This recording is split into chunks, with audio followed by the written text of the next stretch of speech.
Folks, today I'm going to teach you how to do a brandy old fashioned. And today I'm using Berens old fashioned brandy. Now I know what you're thinking. Charlie, did you really name a brandy after yourself? That's pretty egotistical. Well, yeah, no, I didn't. I named it after my Grandpa Bob. Right, this is a deal. I can't help it, we got the same last name. Now, Grandpa Bobby passed away a few years ago, but just because he's gone don't mean his memory don't live on. To this day, the paintbrush he hung in the garage, still dangling. Grandpa Bob, he's not with us anymore, but his paintbrush always reminds us exactly where to park the car. Isn't that right, Grandma?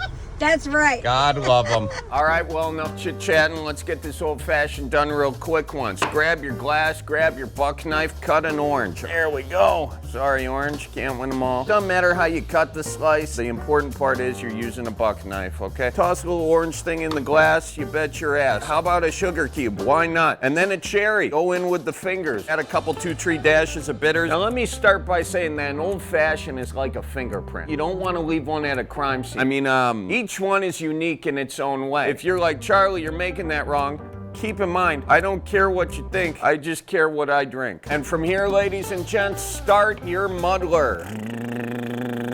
So what you're really doing here is getting the cherry, the fruit, the sugar to blend with the bitters and make just a nice, beautiful little concoction. Now, whatever you do, don't muddle the rind. Otherwise, you get a muddler on the nuts like you're back in CCD class. Thanks, Sister Janice. Now, at this point, it's very important you lick your muddler. That is good. From here, folks, I'm bringing in the brandy. Now, I'm only going 2 fingers tall because this stuff is 90 proof. It'll light you up like a Christmas bush. Gotta be careful with it. It's time to add the ice, ladies and gents. Don't fill it all the way to the top because you gotta leave room for the floater. Sprite for sweet, squirt for sour, and press if you're waiting for marriage. Myself, I am a squirter, so there we got it. Now, that's looking pretty good, and tasting it, it's feeling ready. But if you take this over to Grandma, my gosh, she's gonna slap you upside the head because an old fashioned without a garnish, that's like a rod without a reel. Garnish can be whatever you want. Cherries, oranges, and yes, olives too. Now, I know some of you don't know how you feel about olives in your old fashions, but I'll tell you this much, when it comes to me, I'll take all of it. Jeez Louise. The spearing of the garnishes, I tell you what, sometimes it's like trying to hit a sturgeon in Winnebago. And that, ladies and gents, is how you make a brandy old fashioned with Berens old fashioned brandy. So the next time you're at the bar, make it a Berens. And before you suck a sip, cheers to the sky. Grandpa Bob's up there somewhere cheersing you back and waiting for his cut. Yeah, it's coming. Jeez Louise. So roll out the barrel and get the band brewing.